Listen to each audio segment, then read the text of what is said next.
नमस्कार। स्तुति पुराण आगम स्मृति ही प्रेम सबही को सार, प्रेम बिना नहीं उपज हिय, प्रेम बीज अंकवार।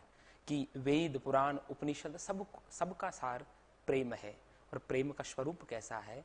प्रेम हरि को रूप है, त्यों हरि प्रेम स्वरूप। एक होय द्वे यूं लसे, ज्यों सूरज अव धूप। कि प्रेम ईश्वर स्वरूप है, प्रेम हरि स्वरूप है। और हरि कैसे हैं? हरि स्वयं प्रेम स्वरूप है। दोनों एक होते हुए भी अलग, और अलग होते हुए भी एक, भेद होते हुए भी अभेद, और अभेद होते हुए भी भेद। कैसे है? जैसे सूर्य और धूप। क्योंकि सूर्य है तो धूप है, और धूप है तो सूर्य है।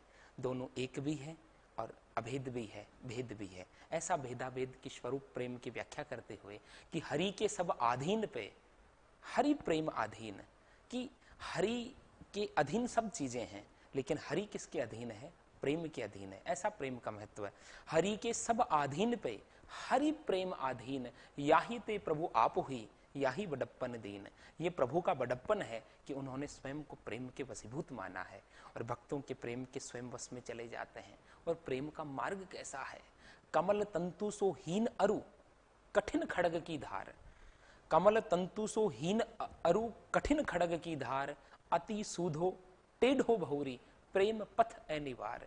कि भक्तों के लिए, प्रेमियों के लिए प्रेम कोमल के समान कमल है, कमल के समान कोमल है।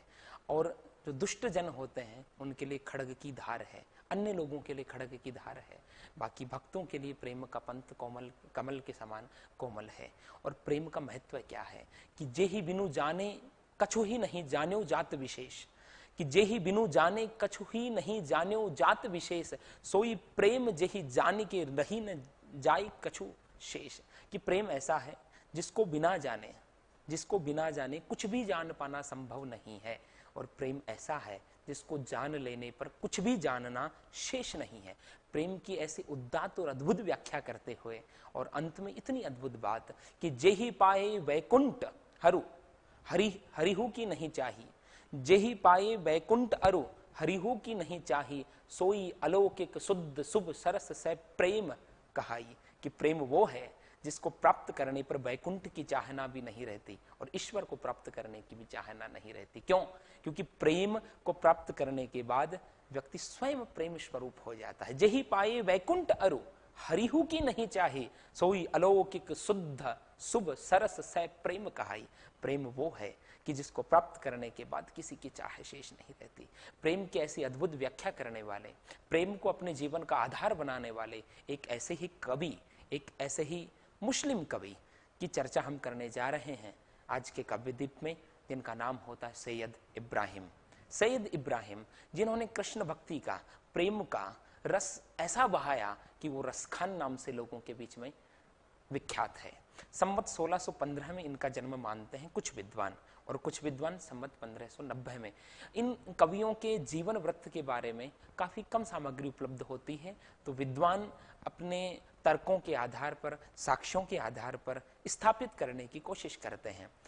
जन्म स्थान को लेकर भी मतांतर हैं। कुछ लोग दिल्ली का जन्म मानते हैं, लेकिन अधिकांश विद्वान उत्तर प्रदेश के हरदोई जिले का एक गांव था पिहानी गांव का इनका जन्म मानते, क्योंकि पिहानी के पास ही बिलग्राम पड़ता है। और पिहानी और बिलग्राम ऐसी भूमि है जहां से हिंदी को काफी कवि मिले हैं, अद्भुत अद्भुत मुस्लिम कवि मिले हैं। इनके जीवन का एक अद्भुत वृतांत, जिन्होंने इनके जीवन की दशा और दिशा बदल दी। 252 वैष्णवन की वार्ता, जो वार्ता साहित्य है, उसमें एक घटनाक्रम है कि ये किसी बनिए के पुत्र पर बड़े आसक्त थे। उसके प्रति इनका गहरा लगाव था, उसका जूठन तक भी खा जाते थे। तो एक दिन ये किसी राह से होकर के गुजर रहे थे, पास में कुछ बैठे बैठे वैष्णव बातें कर रहे थे, और उनका वक्तव्य इनके कानों में पड़ा। वो वैष्णव कह रहे थे कि श्रीनाथ जी के प्रति प्रीति का भाव ऐसा होना चाहिए जैसा सैयद इब्राहिम का, जैसा रसखान का उस बनिए के बेटे के प्रति है। ये बात रसखान के कानों में जब पड़ती है तो वो उनके पास जाते हैं और जाकर पूछते हैं कि आपके श्रीनाथ जी कौन है, श्रीनाथ जी का स्वरूप कैसा है। तो वो उनको भगवान श्रीनाथ जी का ऐसा एक सुंदर दिव्य अद्भुत स्वरूप दिखाते हैं, जिसको देख करके रसखान भाव विभोर हो जाते हैं, हृदय में भावनाओं का आप्लावन आ जाता है, मन मयूर उस परम विग्रह से मिलने को नाच उठता है। और वो पूछ बैठते हैं कि आपके श्रीनाथ जी कहाँ रहते हैं, और उन्होंने कहा कि हमारे श्रीनाथ जी वृंदावन में रहते हैं। और रसखान दिल्ली को छोड़ करके ब्रजमंडल की ओर प्रयाण कर जाते हैं, प्रस्थान कर जाते हैं, और कहते हैं भावनाएं अपने चरम पर थी। रसखान जब ब्रजमंडल पहुंचते हैं तो श्रीनाथ जी के मंदिर के आगे मंदिर में पहुंचते हैं दर्शन करने के लिए, लेकिन द्वारपाल जो है दुत्कार देता है, अंदर प्रवेश नहीं करने देता। भक्त रसखान भावनाएं अपने चरम पर है, अन्न जल का त्याग कर देता है। 3 दिन बीत जाते हैं। भीतर श्रीनाथ जी अपने भक्त से मिलने को व्याकुल है, बाहर भक्त भगवान से मिलने को व्याकुल है। और रसखान कह बैठते हैं कि देश विदेश के देखे नरेश न रीझी की को न बूझ करेगो, और तात तिन्हे तजी जान गिरियो गुण सो गुण ओगन गांठी परेगो। और बांसुरी वारो बड़ो रिझवार है, बांसुरी वारो बड़ो रिझवार है, श्याम जो नेको सुधार ढरेगो। और लाडलो छेल वही अहीर को, लाडलो छेल वही अहीर को, हमारे हिय की हरेगो, कि वही अहीर का लाडला छेल मेरी हिय की वेदना को समझेगा। और कहते हैं भगवान स्वयं श्रीनाथ जी स्वयं उन्होंने जो चित्र देखा था उसमें जो छवि थी वैसा वेश बना करके इनको आकर के दर्शन देते हैं। और भगवान श्रीनाथ जी, विठलनाथ जी उस समय गद्दी पर आसीन थे, वल्लभाचार्य जी के पुत्र, उनको भी ये आदेश देते हैं। बड़े पहुंचे हुए संत थे विठलनाथ जी, तो गोस्वामी विठलनाथ जी उनको आदेश देते हैं कि मेरा एक भक्त आया है, तुम उसे मार्ग दिखाओ। और विठलनाथ जी जाते हैं और वहीं पास में गोविंद कुंड में उनको स्नान करवा करके वल्लभ संप्रदाय में दीक्षित करते हैं। ये घटनाक्रम पूरा का पूरा 252 वैष्णवन की वार्ता में वर्णित है। एक दूसरी आख्यायिका भी और चलती है। हालांकि रसखान ने स्वयं एक जगह एक पद में ऐसा लिखा है कि दिल्ली में कोई गदर हो गया था, उसके कारण दिल्ली शमशान बन गई और दिल्ली को छोड़ करके ये मथुरा की ओर चल पड़े, क्योंकि इनका मन विरक्त हो गया। रसखान काफी अच्छे परिवार में जन्म हुआ, एक जागीरदार के बेटे थे, मैं यूं कह सकता हूं। माना जा सकता है, विद्वानों ने भी कहा है अपने शोधों के आधार पर कि इनका दिल्ली के राजवंश के साथ कोई संबंध था निश्चित तौर पे। ठीक है, तो रसखान की ये जो गदर का वृतांत है कि गद्दर होने के कारण ये दिल्ली छोड़ करके आ गए, तो अब उस समय कोई इतना बहुत बड़ा विद्रोह तो हुआ नहीं था, छोटी मोटी सिंहासन की लड़ाइयां हुई थी। अब गदर शब्द की व्याख्या मैं जब करता हूं तो अरबी भाषा में गदर का मतलब होता है बेवफाई, और उर्दू में इसका अर्थ होता है आपका किसी के प्रति विद्रोह कर देना। ठीक है, तो यदि उर्दू वाला भाव लेते हैं तो निश्चित तौर पे वहां किसी राज सिंहासन को लेकर के कोई युद्ध हुआ होगा, और अरबी वाला भाव लेता हूं तो इनका रसखान का एक पद भी है जिसमें इन्होंने कहा कि ये किसी स्त्री से बड़ा गहरा प्रेम करते थे, बड़ा गहरा प्रेम करते थे। सुबह सुबह उसके घर के बाहर आकर के बैठ जाया करते थे एक पेड़ के नीचे, और उस स्त्री ने, वो बड़ी मानिनी थी, मानिनी शब्द का प्रयोग रसखान ने उसके लिए किया है। वो इनकी ओर ध्यान नहीं देती थी या इनको नजरअंदाज करती थी, और एक दिन तो उसने ये कह भी दिया कि तुम मुझसे जितना प्रेम करते हो यदि भगवान कृष्ण से करते तो भवसागर से तुम तर जाते। और कहते हैं कि एक दिन कहीं भागवत कथा का वाचन हो रहा था, रसखान भी कथा सुनने के लिए बैठे थे। जो कथा व्यास जी थे, कथा कहने वाले जो व्यास जी महाराज थे, उनके पास में कथा व्यास कहते हैं जो कथा का वाचक होता है उसको, और उस गद्दी को कहते हैं व्यासपीठ, इसलिए मैं व्यास जी महाराज शब्द का प्रयोग कर रहा हूं। तो उसके पास में भगवान श्याम सुंदर का एक मनभावन छवि लगी थी, चित्र लगा था। रसखान कथा को सुनते सुनते उस चित्र को देखते हैं, और उस चित्र की मोहिनी ऐसी थी कि रसखान बंधे चले आते हैं। और कृष्ण तो नाम ही ऐसा है, कृष्ण धातु से बना, कृष्ण माने खींचना, जो देखते ही अपनी ओर खींच ले, जिसमें ऐसा अद्भुत आकर्षण हो, वही कृष्ण है। तो कृष्ण के भाव विभोर, कृष्ण की उस छवि में ऐसे डूब गए कि कथा व्यास को पूछ बैठे ये रहते कहाँ हैं, और उन्होंने कह दिया ये वृंदावन रहते हैं। ये दूसरी आख्यायिका, और वृंदावन की ओर चल पड़ते हैं, ब्रजमंडली की ओर रसखान चल पड़ते हैं। भावनाएं बार बार उठ रही है, पैरों की गति बढ़ जाती है जब प्रेमिका का कहा हुआ कथन याद आता है कि कृष्ण से इतना प्रेम होता तो तुम भवसागर से तर जाते। विभल भाव है, चित्त एक अलग स्थिति में, उन्मत्त की सी दशा में चला गया है, और ब्रजमंडल की ओर चले जाते हैं रसखान। और जब ब्रजमंडल का ऐश्वर्य देखते हैं, जब ब्रज की रज को मस्तक से लगाते हैं, जब कालिंदी जी का निर्मल जल स्पर्श करते हैं, तो ऐसे लगता है कि जैसे जीवन का भाव बदल गया। और ब्रजमंडल के ऐश्वर्य को देख करके वो राज परिवार के राजसी ठाट बाट के ऐश्वर्य को विस्मृत करते हुए कह बैठते हैं कि या लकुटी अरु कामरिया पर। क्या भाव है, क्या आत्मनिवेदन का और आत्मसमर्पण का भाव है। या लकुटी अरु कामरिया पर राज तिहु पुर को तजडारो, आठहु सिद्धि नव निधि को सुख, नंद की गाय चराय विशारो। रसखान सदा इन नयननिनि से, रसखान सदा इन नयननिनि से, ब्रज के वन बाग तड़ाग निहारो, कोटिक हूं कल धोत के धाम करील के कुंजन ऊपर वारो। कि मैं इन ब्रज के वनों पर, इन ब्रज के जंगलों पर मैं स्वर्ण के पूरे धाम न्योछावर कर दूं। आठों सिद्धि नव निधि को सुख, अष्ट सिद्धि और नव निधि का सुख भी बोना है किसके सामने, नंद की गाय चराए विशारो। नंद जी की गायों को चराते हुए मैं उस सुख को भी विस्मृत कर दूं। और रसखान सदा इन नयनानिनि से, और रसखान कहते हैं कि मैं अपनी इन आंखों से सदा ब्रज के वन बाग तड़ाग निहारो, इन ब्रज की रज को, इन्हीं ब्रज के दृश्य को निहारना चाहता हूं। भावनाएं मैं पुनः कहता हूं अपने चरम पर है, और भक्त के पैरों में विरक्ति की बेड़ियां हैं, हाथों में अनुरक्ति की हथकड़ी है, हृदय में भक्ति की बंधन मुक्ति है। और रसखान यहां आकर के अपने भीतर के प्रेमास्पद को प्राप्त कर जाते हैं। रसखान की ये इहलोक से परलोक के प्रेम की यात्रा, सूफिज्म में कहूं, सूफीवाद में कहूं तो इश्क मजाजी से इश्क हकीकी की यात्रा, दैहिक प्रेम से ईश्वर के प्रति प्रेम का ये भाव। और रसखान अनुभूत करते हैं उस परमात्मा को और कह देते हैं कि ब्रह्म में ढूंढ्यो पुराणन गानन, वेद ऋचा सुनी चौगुने चायन, देखियो सुन्यो कबहू न कित। क्योंकि भगवान की छवि को उन्होंने तो देखा है, भीतर ही भीतर महसूस किया है। रसखान की दशा में कहूं, वो सुंदरदास जी ने कहीं लिखा है कि जो उन्मत्त फिरे जित ही तित नेकु रही न शरीर संभारा, श्वास उश्वास उठे सब रोम चले द्रग नीर अखंडित धारा। इस भाव में जैसे कोई शराबी व्यक्ति उन्मत्त होकर के घूमता है, रसखान की वो दशा है। और रसखान भावनाओं में विभोर होकर के उस छवि को अनुभूत करते हुए कह बैठते हैं कि ब्रह्म में ढूंढ्यो पुराणन गानन, वेद ऋचा सुनि चौगुने चायन, देखियो सुन्यो कबहू न कितु। वह कैसे स्वरूप अब कैसे सुभायन, टेरत टेरत हारी पर्यो, रसखान बतायो न लोग लुगायन, देखियो दुर्यो वह कुंज कुटीर में, बैठो पलोटत राधिका पायन। कितना अद्भुत भाव है प्रेम का, और प्रेम की कैसी सत्ता है। जो थोड़ी देर पहले शुरुआत में मैंने कहा था कि प्रेम तो हरि के स्वरूप में है, और हरि प्रेम स्वरूप है, कि हरि के सब अधीन है लेकिन हरि प्रेम के अधीन है। यही भाव इस पद में रसखान लिखते हैं कि मैंने उस ब्रह्म को, उस परब्रह्म परमात्मा को निर्गुण निराकार निर्लेप निर्लिप्त गुणातीत शब्दातीत वर्णनातीत इंद्रियातीत, जिसको निर्गुण निराकार ईश्वर कहकर के पुकारते हैं, उसी का सगुण स्वरूप जो है, क्योंकि निर्गुण सगुण में रसखान ने कोई भेद नहीं माना है, उसी ब्रह्म को मैंने ढूंढा। ब्रह्म में ढूंढ्यो वेदन पुराणन, मैंने वेदों में पुराणों में ढूंढा। वेद ऋचा सुनी चौगुने चायन, मैंने वेद की ऋचाओं को बड़े चाव से सुना है। देखियो सुन्यो कबहू न कित, लेकिन मैंने ये नहीं देख पाया कि कैसा उसका स्वरूप है, कैसा उसका स्वभाव है।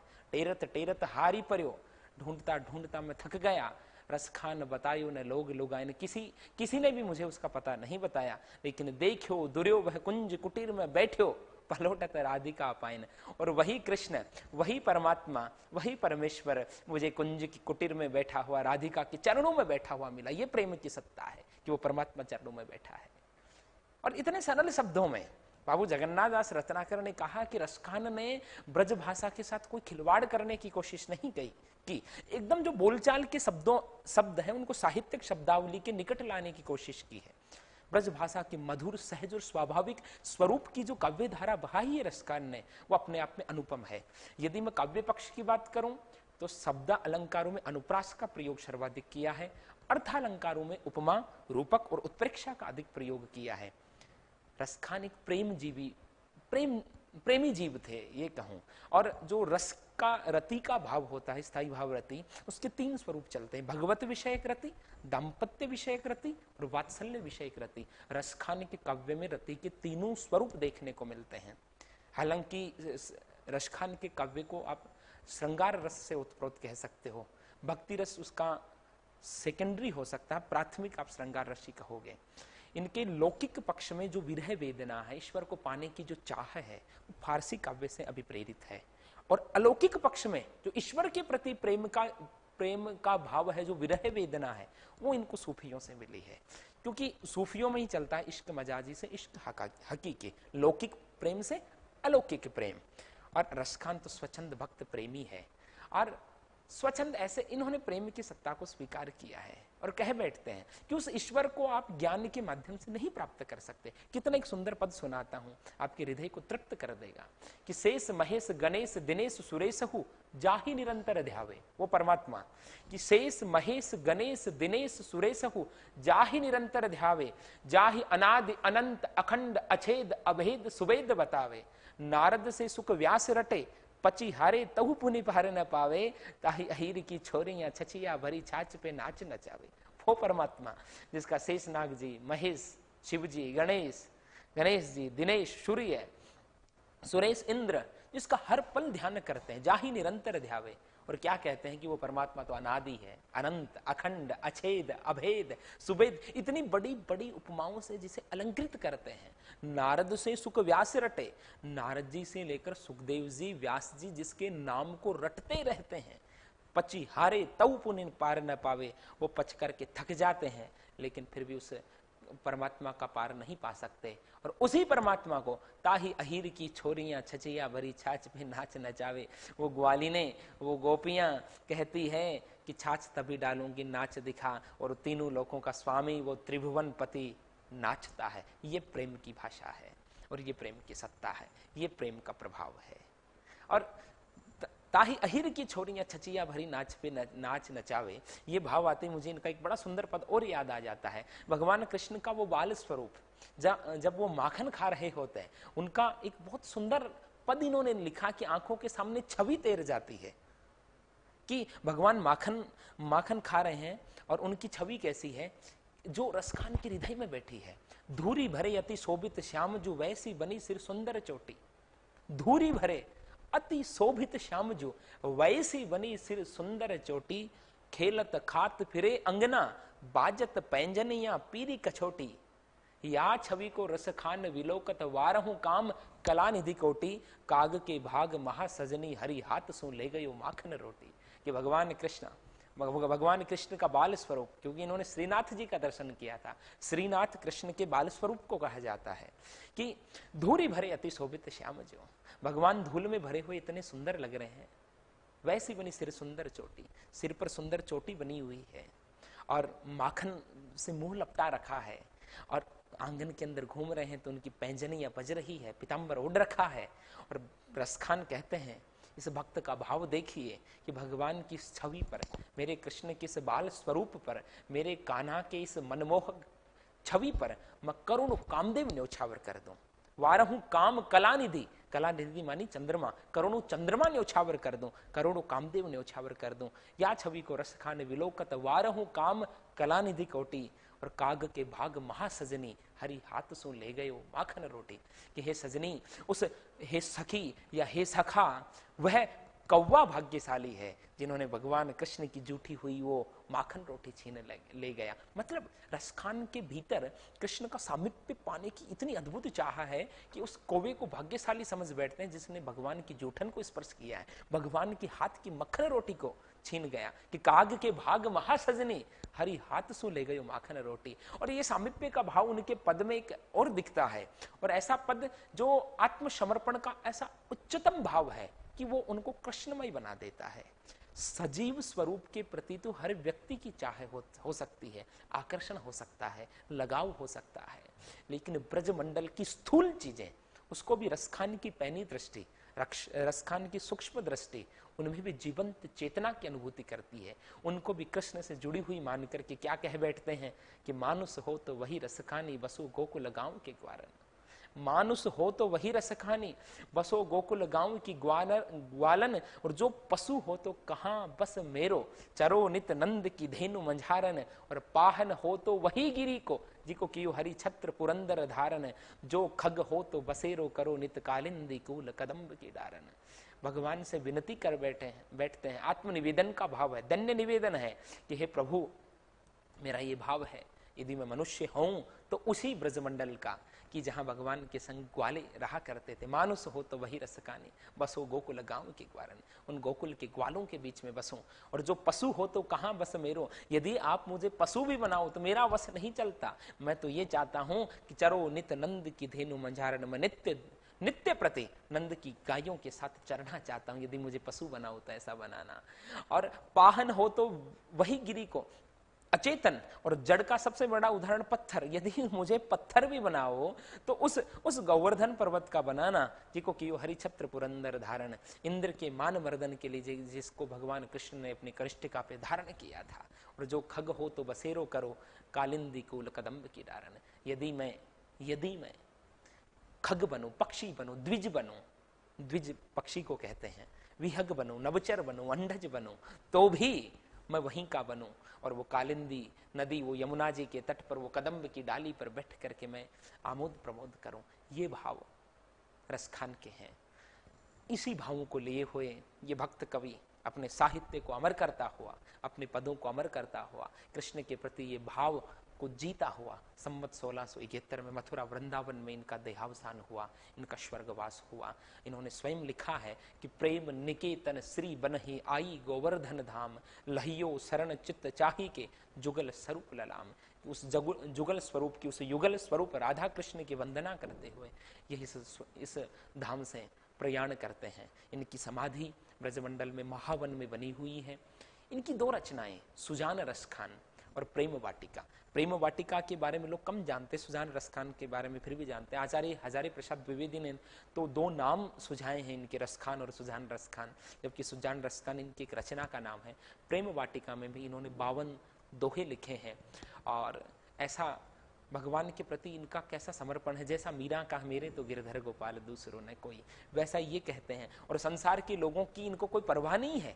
इन्होंने कहा है, कहा करे रसखानी को कहूं चुगल लबार, कि कोई चुगली करने वाला, कोई लब्बार मेरा क्या कर सकता है। कहा करे रसखानी को कहूं चुगल लबार, जो पे राखन हार है माखन चाखन हार, कि मुझे तो, मेरा तो रक्षक वो माखन को चखने वाला है, तो मेरा कौन क्या बिगाड़ सकता है। तो ऐसा ये अमर कवि, जिसके लिए भारतेंदु हरिश्चंद्र कह बैठते हैं कि ऐसे मुसलमान हरि जनन पर कौटिक हिंदू जनवारी है। ऐसे मुस्लिम भगवान के जनों पर, हरिजन पर, भगवान के भक्तों पर मैं करोड़ों हिंदुओं को न्यौछावर कर दूं, क्योंकि इस गरिमा की, इस सम्मान के ये हकदार भी हैं।